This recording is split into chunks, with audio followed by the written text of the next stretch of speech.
My nigga, we got 10 scary stories that are real, part two. I think I seen part one before. That's why I picked two. Get y'all snack everything I need without further ado, get to it. Guys, to Most Amazing Top 10, my name's Danny Burke.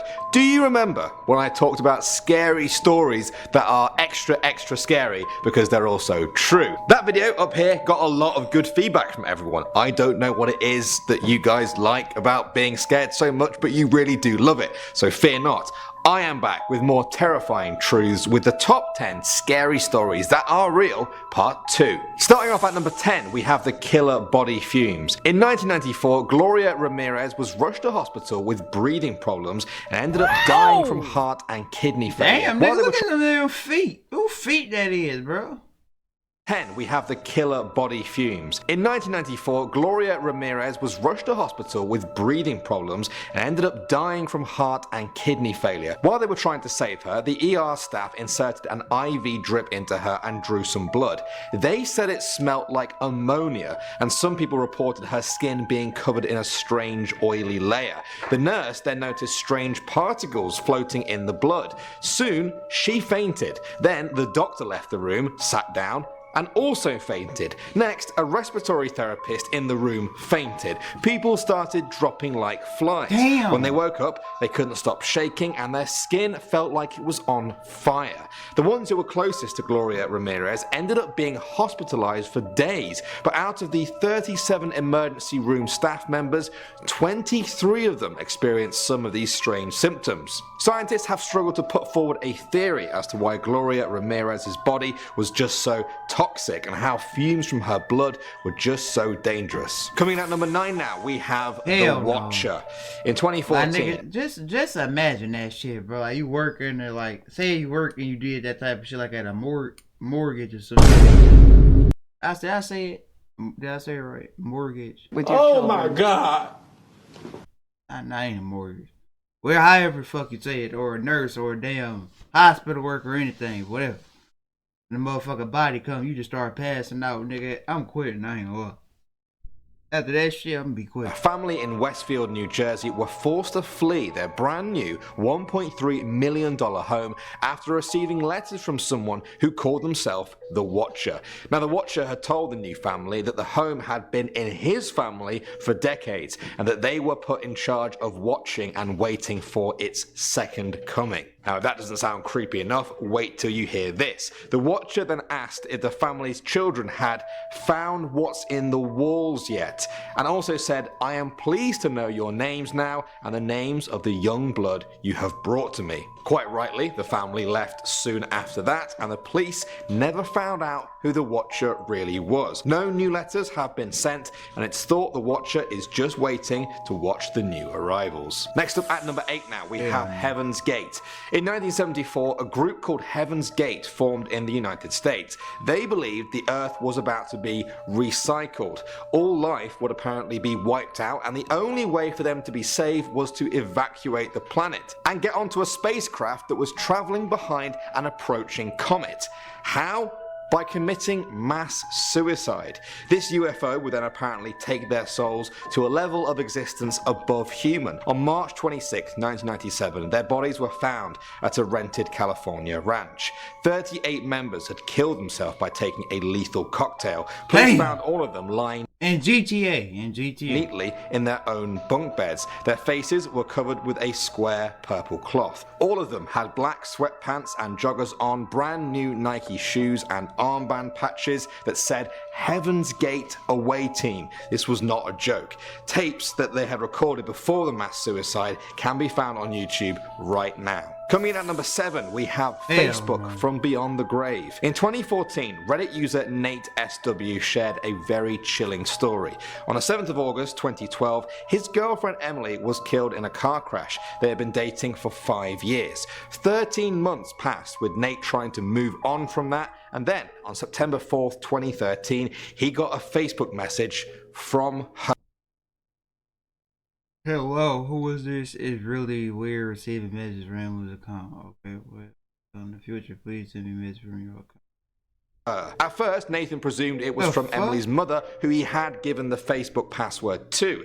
A few more months passed, and then the messages continued again, making references to some of their past conversations. Then he started getting notifications from her where she would tag herself in his pictures in empty spaces where she should have been.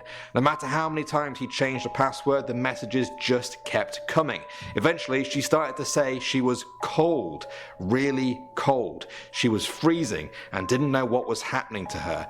To this day, Nathan still doesn't know if this was some sort of sick joke or a chilling message from beyond the grave. In at number 6 now, we have Joseph Metheny. Before our story even begins, Joseph had already killed 10 people in a number of different grisly ways. The victims were usually crack cocaine addicts or prostitutes that he would hack to death with an axe under a bridge. One witness, who was just fishing nearby, got beaten to death with a steel pipe simply for just seeing a murder take place. Damn. Joseph was still not caught, Oh, and so this the nigga that was making the niggas out of burgers, bro. I remember this nigga. Like, chat, he was turning niggas into burgers, bro. Like, after he did with that shit to them people, he'd make them niggas like as a burger at a burger stand. And his shit was like the best selling shit on that damn block or whatever. So all them niggas that stay in that neighborhood, they ate a fucking person. he opened his own burger stand. Like you do. Now, whenever he killed a new prostitute, he would use the meat in his burgers that he would sell to people. When he was eventually caught and arrested, Metheny told police, "I would also sell real roast beef and pork sandwiches. They were very good. The human body taste was very similar to pork. If you mix it together, no one can tell the difference." Next up at number 5 now, we have the cell phone stalker. In 2007, a family in Washington state started getting unwelcome calls on their phones. Throughout the night, the calls threatened to kill their children, the grandparents, and the pets, and creepily, they would also get voicemails of their own private conversations, and even one where they were talking to a police detective about this whole thing.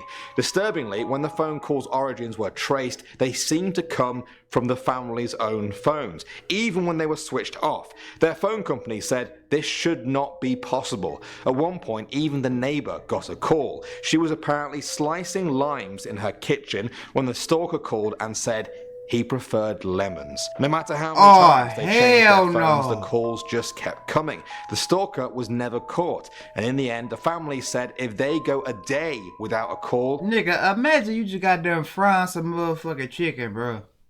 And then you go put some barbecue sauce on there. You hear your phone ring. You go grab the barbecue sauce. Right when you about to pour that bitch on the chicken, a nigga call you. You be like, hello. You hear breathe like, I prefer hot sauce. Nigga, I'm getting the fuck up out that bitch. I ain't gonna go. That is some crazy shit. That's a good day. Okay, moving on to the number 4 spot now, we have The Girl in the Box. In 1977, 20-year-old Colleen Stan was kidnapped while hitchhiking from her home in Oregon. Her captors, Cameron and Janice Hooker, took her to the Californian hills and kept her in a sort of coffin-like box. Colleen would often spend 23 hours in this box at a time, only being allowed out to be beaten, raped, and tortured. This went on for 7 years, from 1977 until 1984. At that point, Janice Hooker, one of the captors, finally went to the police and told them everything. Colleen was rescued, reunited with her family, and underwent a lot of therapy to try and live a normal life again. I'm amazed that anyone could do that after spending 7 years locked in a coffin for sometimes 23 hours a day. Next up at number 3, we have the Hinterkaifeck. I don't get how them niggas back in the day hitchhike. I couldn't do that shit, but I don't give a fuck how down bad I am. I don't give a fuck. It's like an important event I gotta do. Like I gotta go to. And that's the only way I get there. It's hitchhiking, nigga. I'm a mission. I ain't gonna fuck it. It ain't the end of the world, shit. In 1922, an entire family living at the Hinterkaifeck farm in Germany were killed by wounds from a pickaxe. The parents, widowed daughter, her children, and even the housekeeper were all found dead.